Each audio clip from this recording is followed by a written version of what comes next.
Good morning बच्चों। आज से अब हम ऑनलाइन क्लास के लिए माध्यम से आप लोगों को बताने जा रहे हैं प्रकाश का परावर्तन। पीछे हमने पिछली कक्षाओं में बता चुके हैं और आपको प्रकाश के बारे में भी हमने बताया था विस्तार से, तो उसी को हम बताने जा रहे हैं। आप लोग ध्यान से देखिएगा और इसे समझिएगा और अपनी कॉपी पर नोट भी करना है। तो पहला है आपका प्रकाश का परावर्तन।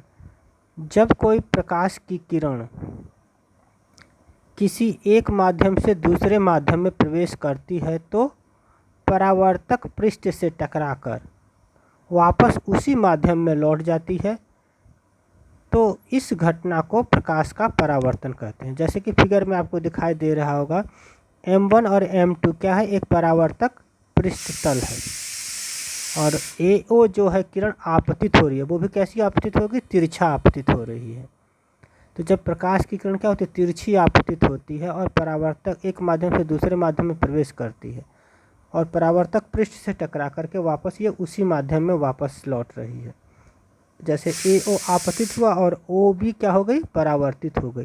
तो AO जो है आपकी आपतित किरण हो गई, OB जो है आपका परावर्तित किरण हो गई और ON जो है अभिलंब हो गया। अब आता है आपका आपतन कोण। तो आपतन कोण क्या होता है, आपतित किरण तथा अभिलंब के मध्य बने कोण को आपतन कोण कहते हैं। इसे I से प्रदर्शित करते हैं। तो यहाँ देखिए AO और ON के मध्य जो कोण बन रहा है वो कोण आपतन कोण कहलाता है। इसे I से प्रदर्शित करते हैं। और ON तथा OB यानी कि परावर्तित किरण और अभिलंब के मध्य जो कोण बनता है उसे परावर्तन कोण कहते हैं। इसे R से प्रदर्शित करते हैं। जैसे यहाँ पर आपको दिखाई दे रहा होगा परावर्तन कोण की परिभाषा, वैसे तो हमने बता दिया, परावर्तित किरण तथा अभिलंब के मध्य बने कोण को परावर्तन कोण कहते हैं। इसे R से प्रदर्शित करते हैं।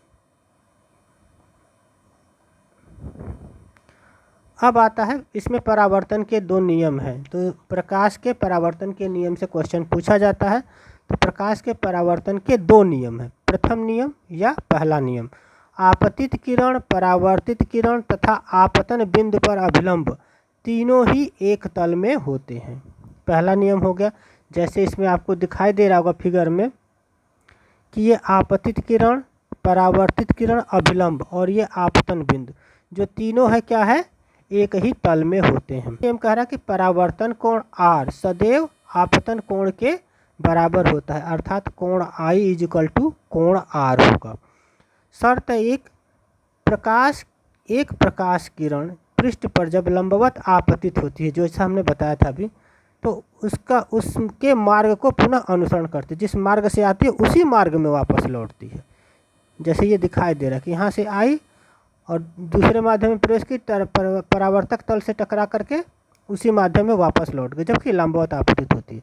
तो वही चीज़ कह रहा है कि जब प्रकाश किरण एक सतह पर लंबवत आपतित होती है तो उसमें आपतन कोण जो है यहाँ पर क्या हो गया, अब आपतन कोण तो 0 हो गया, इसलिए आपतन कोण और परावर्तन कोण परावर्तन के नियम से क्या होगा, बराबर हो जाएगा। कोण I इक्वल टू कोण R इक्वल टू 0, अर्थात जब